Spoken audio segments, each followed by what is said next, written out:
มื่อวานนี่เป็นวันอันนั้นเลยกุดจีนไหมคนอื่นก็ได้อังเปาแช่ๆเนาะส่วนทางบ่ได้ยังเนาะ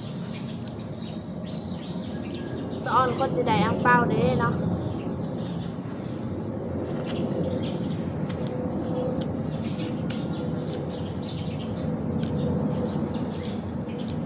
ได้ที่ใดก็นี่ยินดีนำเนาะพี่น้อง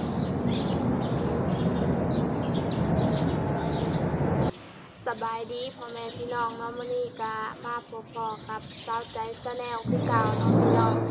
มื้อนี้ก็พาพ่อแม่พี่น้องมากินข้าวปุ้นเนาะพี่น้องน้ำยาไก่เนาะก็สิบ่มีหยังหลายพี่น้องก็สิใส่แค่ก้อนเลือดอย่างเดียวเนาะแล้วก็มีผักผักนั้น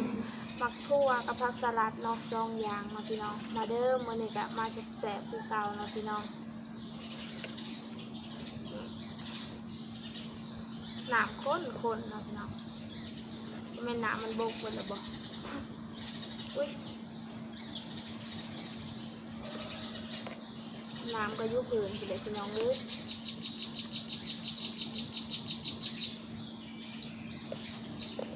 อุ้ย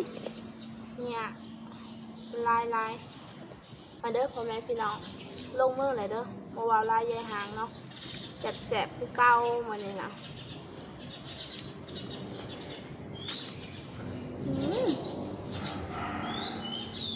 แบบ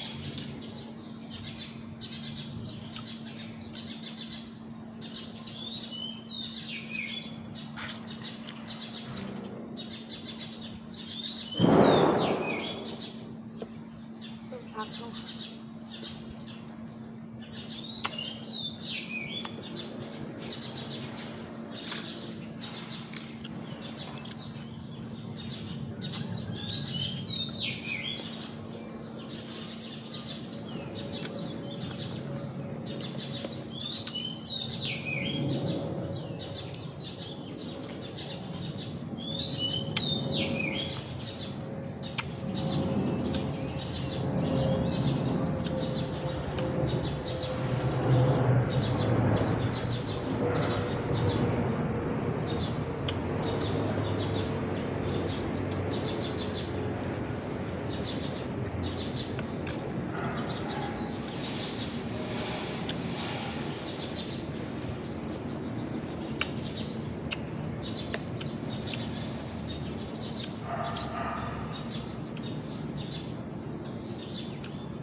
เศร้าบ่ได้เนาะอันนี้นะมันโตมันน้อยโพด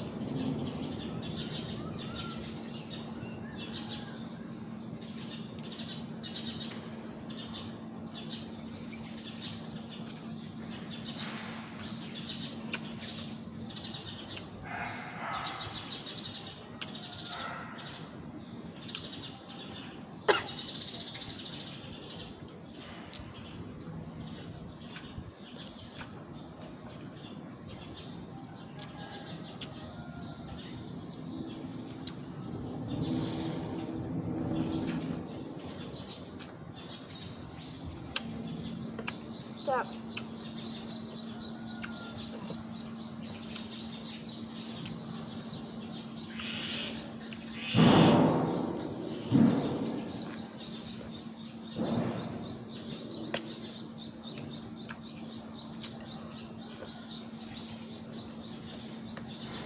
มื้อนี้อากาศดีเนาะลมดีพี่น้องเลย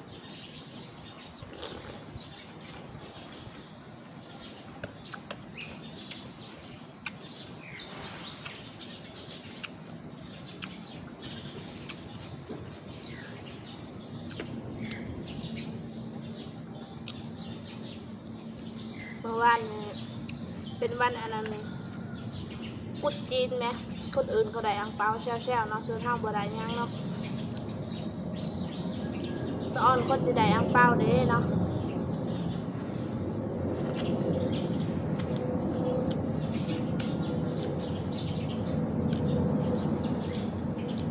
ได้ที่ใดก็นี่ยินดีนำเนาะพี่น้อง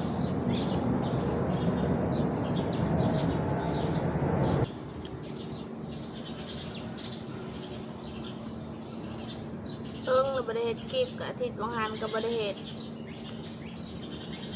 ก็ ำลังจะมาเฮ็ดคลิปให้พ่อแม่พี่น้องเบิ่งอีกรอบเนาะโอ้ยผักสลัดพี่น้องเอ้ยตอนอยู่บ้านนะโอ้ยเวลาเฮ็ดกระปุ่นกินกับผักสลัดมันแซ่บขนาด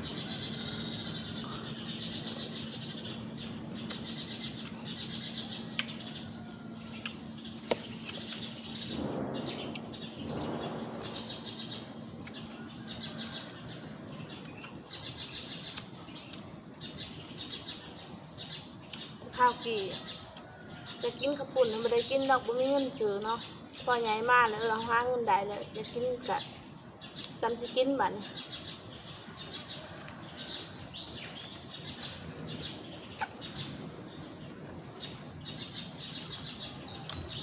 ก่อนเลือด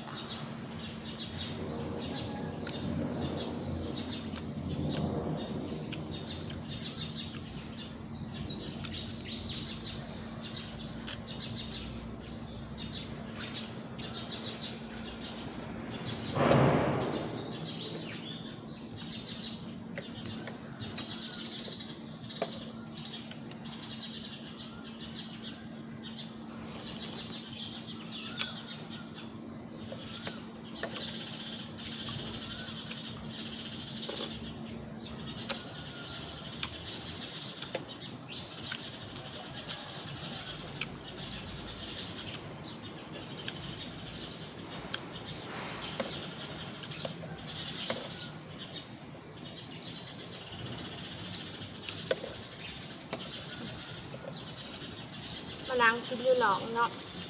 มานางกินข้างเสียงนกเสียงเอียงหอง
แซ่บค่ะ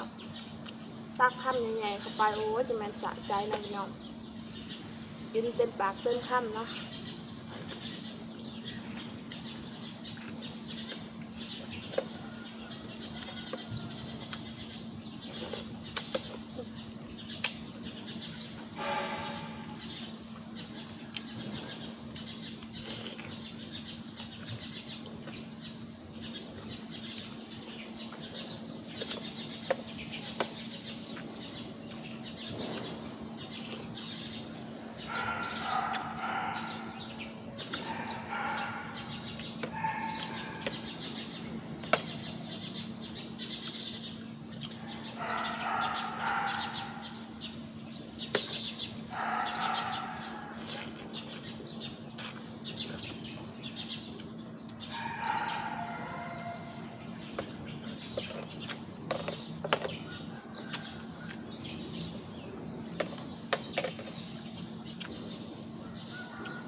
ากาศดีแห้งอะไรมันเลยนะ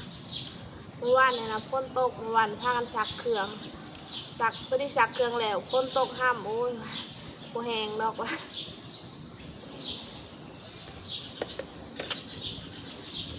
โอ้โหมันเป็นยังไงมันคือตกวันๆนะ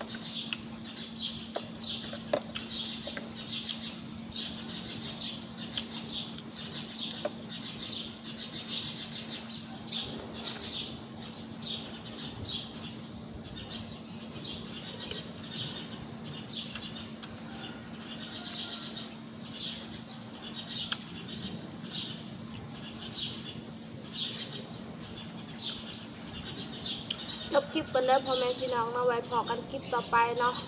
จังใดก็อย่าลืมเข้ามารับชมคลิปเพื่อเป็นกำลังใจให้สาวใจชาแนลเด้อเนาะพี่น้องเนาะ